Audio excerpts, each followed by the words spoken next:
उसकी विचारधारा होती, लेकिन वैसे ही मटमैला मन हो जाता उसका, जैसे मिट्टी और पानी का संयोग होते ही जल का।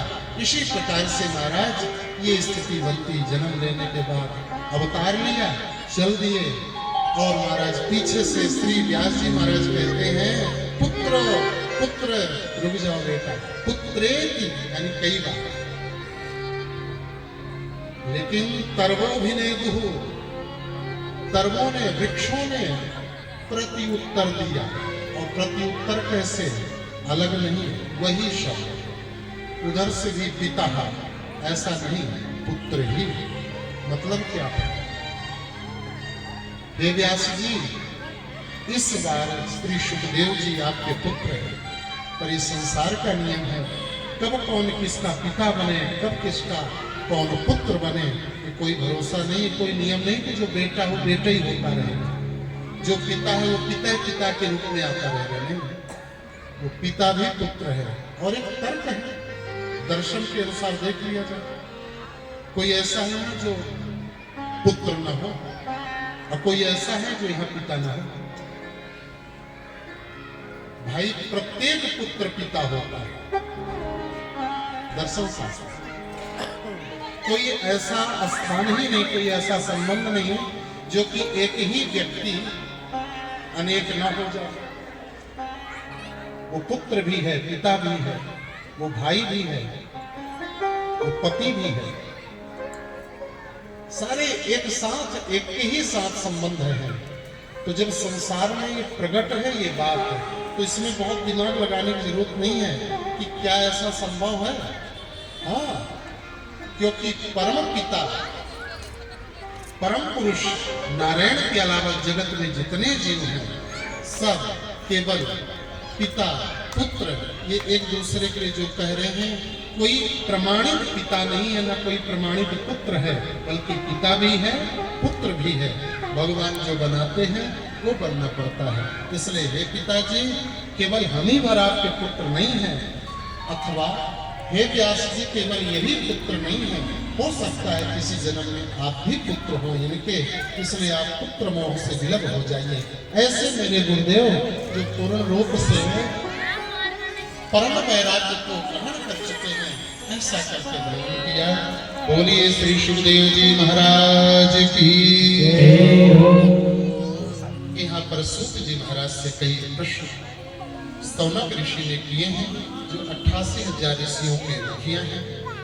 वास्तव में संसार में जीव भटक रहा है, और ये भटकाव उसका खत्म हो, उसके लिए सबसे सुंदर उपाय कौन सा है?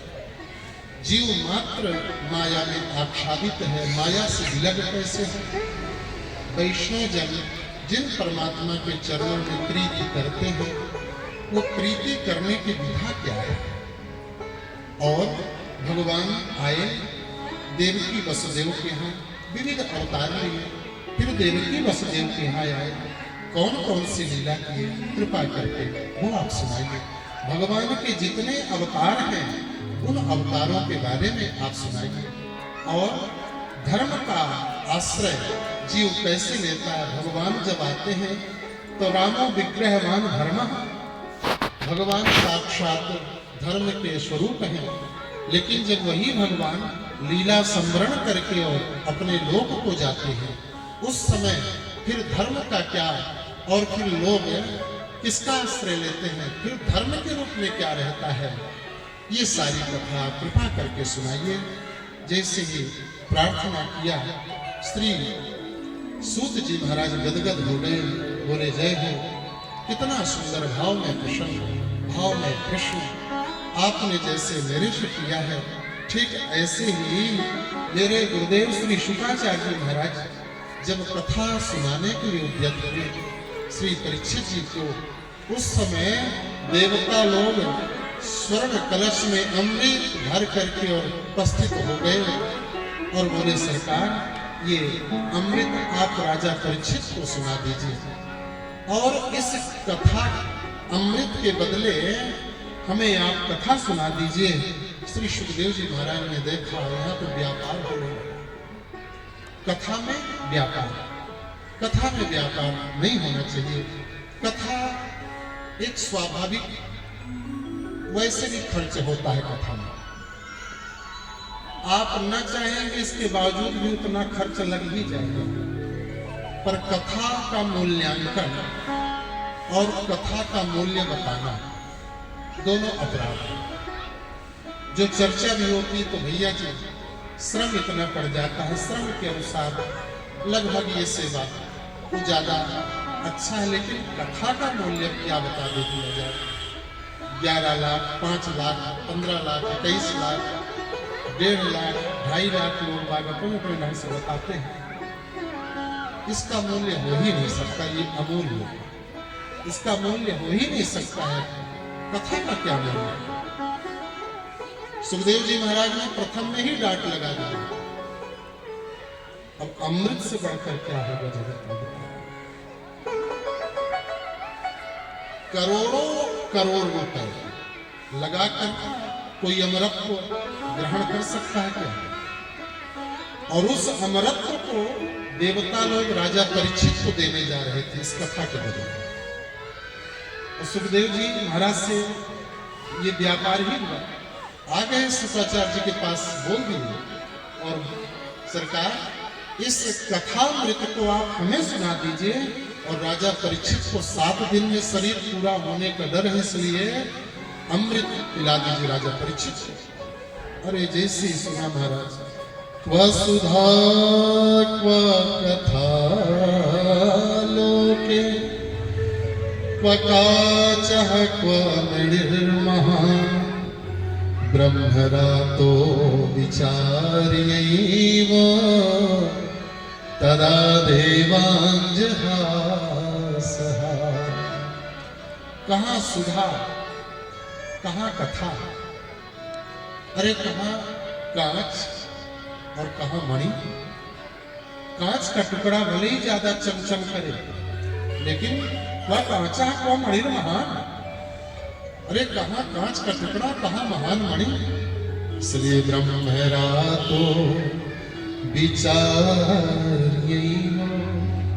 तदा देवांजहा। श्री देवताओं की हंसी उड़ा दी महाराज। चलो चलो, यहाँ कोई विनिमय वाला कार्य नहीं चल रहा है, बदला बदली का कार्य नहीं हो रहा है कि आप इसके बदले ये दे दो और उसके बदले ये ले लो।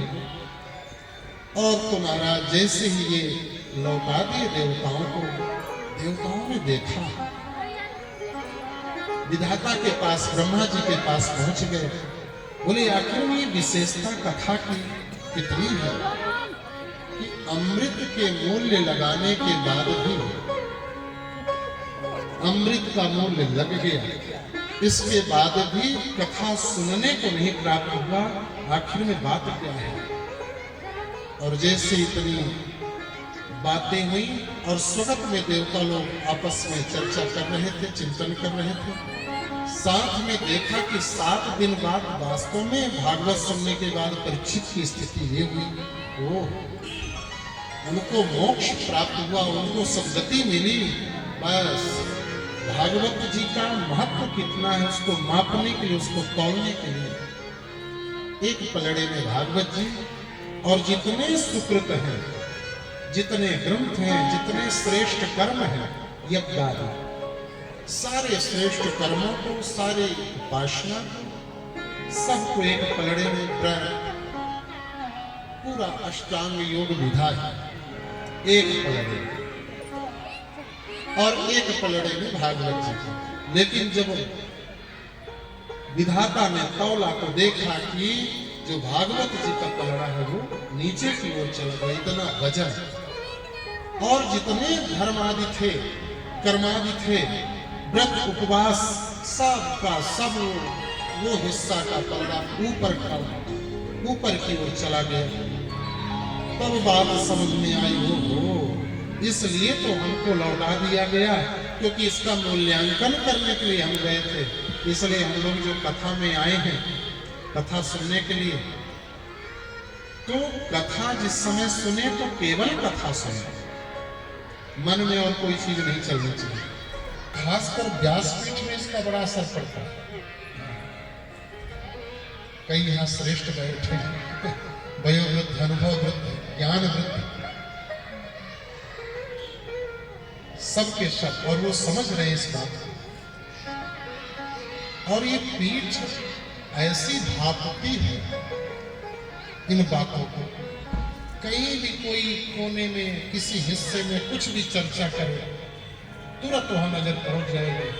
ऐसा लगता है जैसे कथा की खिलाफत हो रही है, अवज्ञा हो रही है, ऐसा महसूस हो जाता है। आप लोग ऐसे कोई नहीं है, पर ऐसी संभावना जब हो,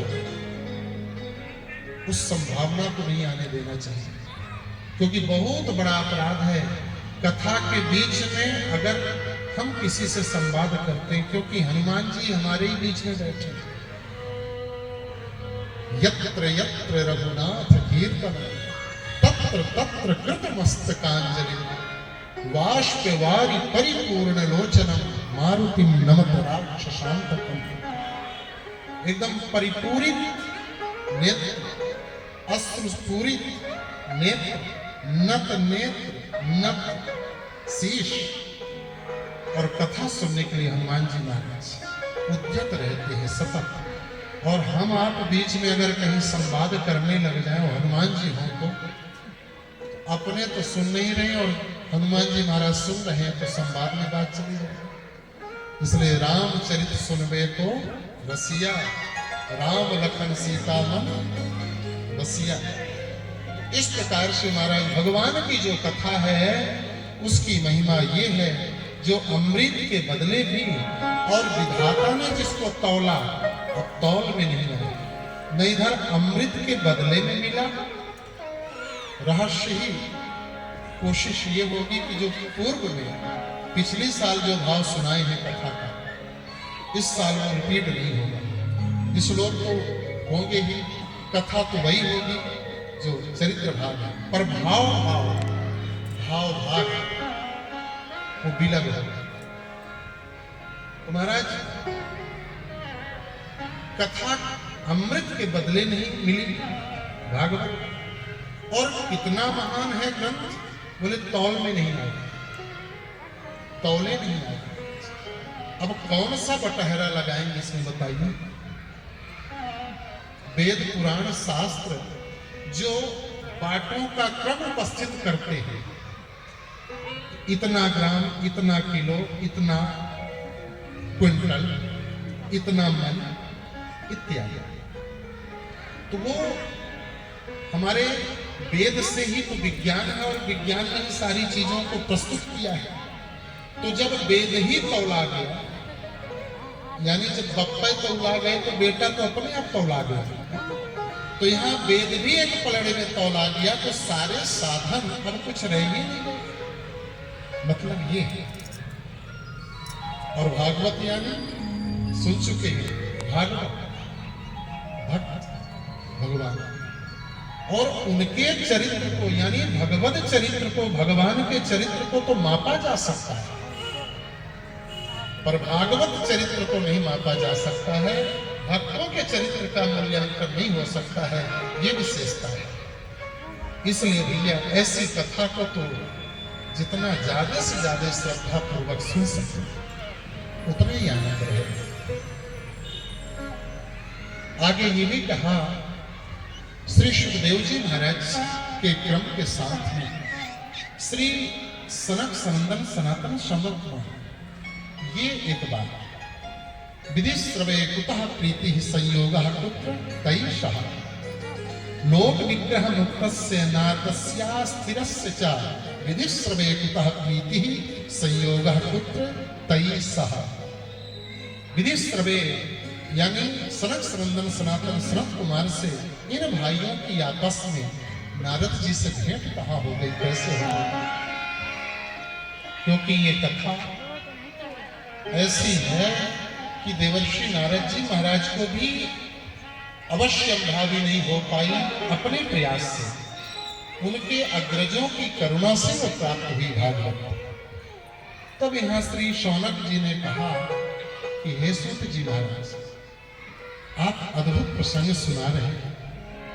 नारद जी कैसे भागवत की कथा सुन पाए होंगे, क्योंकि सा गोदोहन मात्रे केवल गोदोहन काल तक जो एक स्थान पर रुके, इनके लिए भी वही बात है और श्री सुखदेव जी के लिए भी वही बात है। वर्णन है कि एक क्षण से ज्यादा ये महापुरुष कहीं रुकते नहीं थे। तो एक तो दक्ष प्रजापति का श्राप और एक के स्वभाव में, सुखदेव जी महाराज के स्वभाव में कि एक क्षण से ज्यादा कहीं नहीं रुकते। और देवर्षि नारद जी महाराज को शाप मिला था दक्ष प्रजापति का कि एक क्षण से ज्यादा आप कहीं नहीं रुके, क्योंकि उनके बेटों को बाबा जी बना दिए थे उपदेश दे देकर के, पहले 10,000 को फिर 1,000 को। तो एकदम ही कष्ट हुआ कि हमारे गृहस्थी में किसी को रहने ही नहीं दोगे, तब तो बेकार है गृहस्थ आश्रम। इसलिए शाप दे दिया कि एक जगह रुकोगे नहीं, उपदेश नहीं दोगे, लोग बाग बैरागी नहीं होंगे, बाबा नहीं बना, इसलिए शाप दिया। पर नारद जी और प्रसन्न हो गए, बोले कभी कभी एक वाणी राम नाम हरि नाम श्रीमन नारायण कीर्तन भी सुना देंगे तो वो काम हो जाएगा। श्रीमन नारायण नारायण नारायण श्रीमन नारायण। वृंदावन, हरिद्वार, चित्रकूट, श्रीरंगम, सेतुवन, ऐसे श्रेष्ठ श्रेष्ठ तीर्थ जिस भारतवर्ष में, ऐसे स्थान पर इसलिए आए, यहाँ पर बड़े ही पुण्यात्मा जीव रहते हैं। गोदावरी, गंगा, सरयू, कावेरी, मंदाकिनी, गोमती, ऐसे तटवर्ती क्षेत्र में बड़े ही दीर्घा श्रेष्ठ धर्म से युक्त लोग वहां पर विराजते हैं। ऐसे भक्तों का केवल हम दर्शन अपना नहीं देंगे, बल्कि उनका दर्शन भी करेंगे। लालायित होते हैं संत महापुरुष, क्योंकि तीर्थ को तीर्थ बनाने वाले तीर्थी कुर्वन्ति तीर्थानि कौन है? भगवत जन। तीर्थों को तीर्थ की महिमा प्रदान करने में उनकी विशेषता होती है। परम पूज्य धर्म सम्राट श्री करपात्री जी महाराज, उनके एक शिष्य और उनकी एक सेवा, वो अज्ञात विधा से प्रयागराज में जिस समय स्वामी जी महाराज की आरती पूजा होती थी, उस समय कटोरी में जल लेकर, अलग से जल, गंगा जल में जल, नलकूप लेकर के और सरकार जी का चरणामृत उसमें विराजते थे। और इसके बाद वो आज्ञा थी महापुरुष ने, उस जल को ले जाकर के गंगा जी में छोड़ा। कुछ रहस्य की बातें जो बहुत लोग जानते भी होंगे और नहीं जानते होंगे, तो ऐसी भी घटना। इसका मतलब क्या था? वही तीर्थी कुर्वन्त तीर्थ, और ये कोई लादने वाली बात भी नहीं है। जब गंगा मैया स्वीकार नहीं, क्या होगा? बोले श्री श्रेष्ठ संत महापुरुष जन जब वो स्वयं स्नान करने के लिए आएंगे, तो वो स्नान करने नहीं आएंगे, वो आपको स्नान कराने आएंगे। उस समय आप पुनीत होंगी जब उनका चरण स्पर्श आप में हो। तो ये थी धर्म सम्राट श्री करपात्री जी। ऐसे ऐसे महापुरुषों की, स्वामी जी के सरकार, ऐसे हमारे स्वामी जैसे सरकार,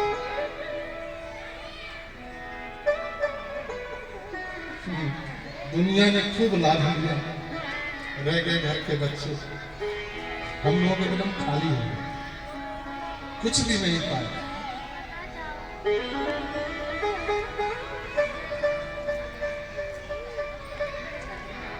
और वो अपने आप को कितना लघु मानते थे सरकार, ये तो तीसरे लोग ऐसे कर देते थे, जो कि सरकार की भी जानकारी ले बात है। ये कभी संभव था कि सरकार को ये पता चले कि हमारा चरण का धुला हुआ जल लेकर के गंगा जी मिलाया जा रहा है? सरकार की क्या स्थिति होगी? उनको खबर नहीं। वो तो वहां सतत 5 दिन उन देवी के चरण में रहते थे, कालांतर में जब बहुत ज्यादा अवस्था हो गई थी उन दिनों शुरुआती में तो 15-15 दिन एक मास पूरे ही सरकार कल्पवास करता ऐसे गुरुदेव हैं। और उनकी दयालुता अनन्यता कितनी सरकार की वो भी एक गुप्त बात बताएं। हमारे अयोध्या में बधाई भवन है, राजेंद्र निवास के पास बधाई भवन है, उसको भक्ति भवन भी कहा जाता है। वहाँ के महाराज जी बहुत अच्छे हुए तो बीच वाले महाराज जी स्वामी श्री स्वनाम धन्य श्री हरिदास जी महाराज जी के साथ निमंत्रण में हम लोग गए। तो जैसे ही वहां पर गए तो महाराज जी सरकार के एकांकी कुछ दिनचर्या के बारे में बधाई भवन वाले महाराज जी से चर्चा कर रहे हैं।